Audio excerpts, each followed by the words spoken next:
Study centre channel में आप सभी लोगों का स्वागत है। आज हम क्वाड्रेटिक इक्वेशन द्विघात समीकरण के बारे में जानेंगे। द्विघात समीकरण में प्रयोग होने वाले उससे संबंधित अन्य फार्मूलों के बारे में भी हम आइए जानते हैं। किसी भी द्विघात समीकरण को हल करने पर चर के हमेशा दो मान प्राप्त होते हैं और चर के इन मानों को समीकरण का मूल रूट्स कहा जाता है।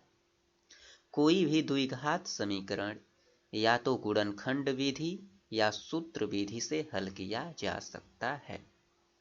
यदि किसी द्विघात समीकरण जैसे ax² + bx + c बराबर 0 को हल करना हो तो इस हम फार्मूला का यूज करेंगे।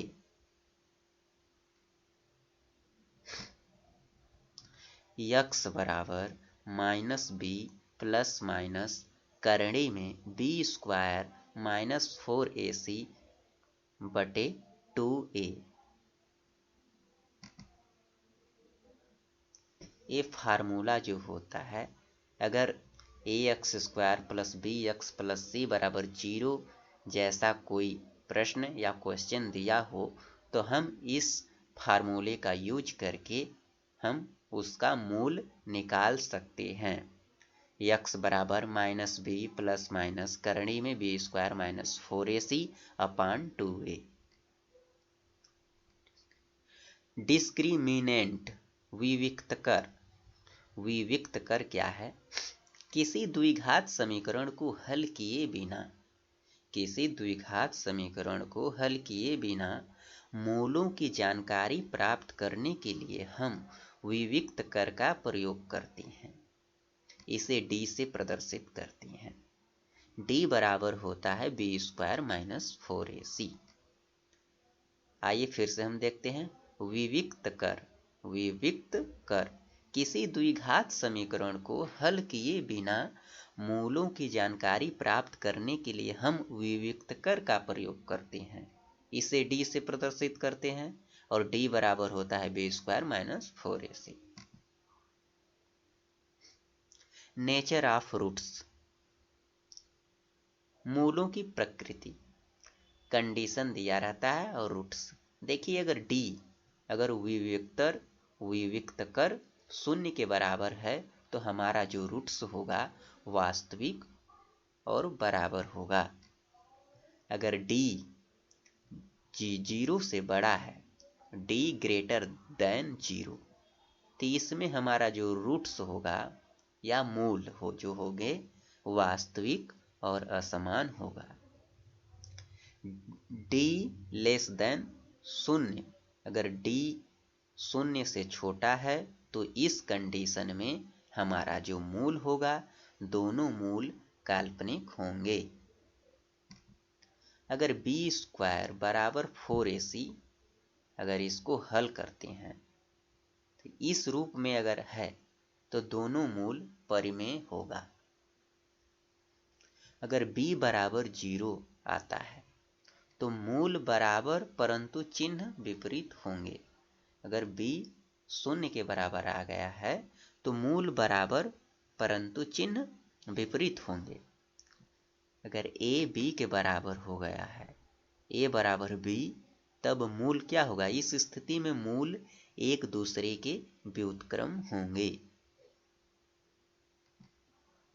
यदि a और c के चिन्ह समान हैं परंतु b के विपरीत चिन्ह है तब दो मूल दोनों धनात्मक होंगे।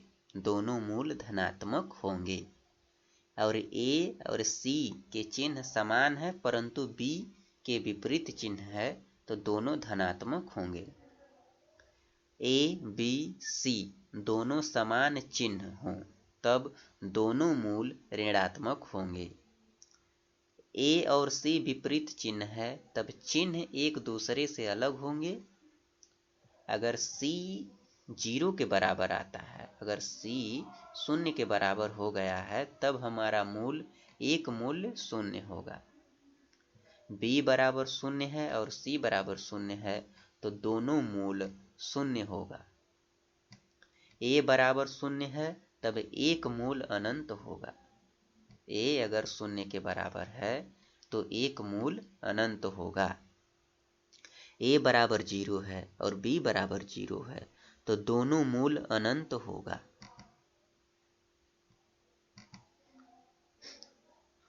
दो द्विघात समीकरण, जैसे मान लीजिए दो द्विघात समीकरण a1x² और प्लस b1x प्लस c1 बराबर 0 है, और दूसरा जो द्विघात समीकरण है a2x² plus b2x plus c2 बराबर 0 के दोनों मूल उभयनिष्ठ होंगे।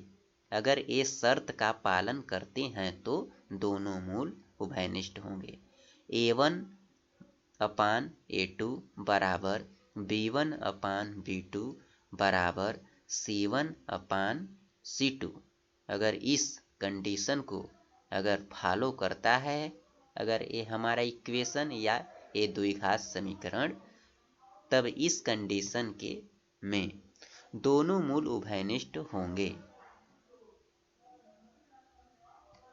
इनके दो मूल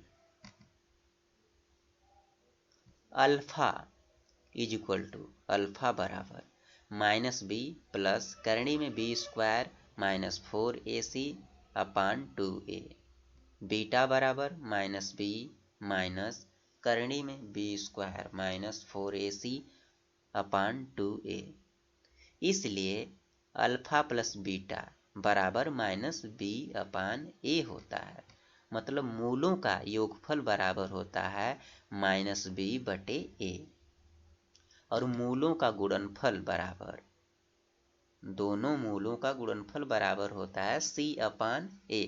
मतलब अल्फा इंटू बीटा, अल्फा गुणे बीटा बराबर c बटे a।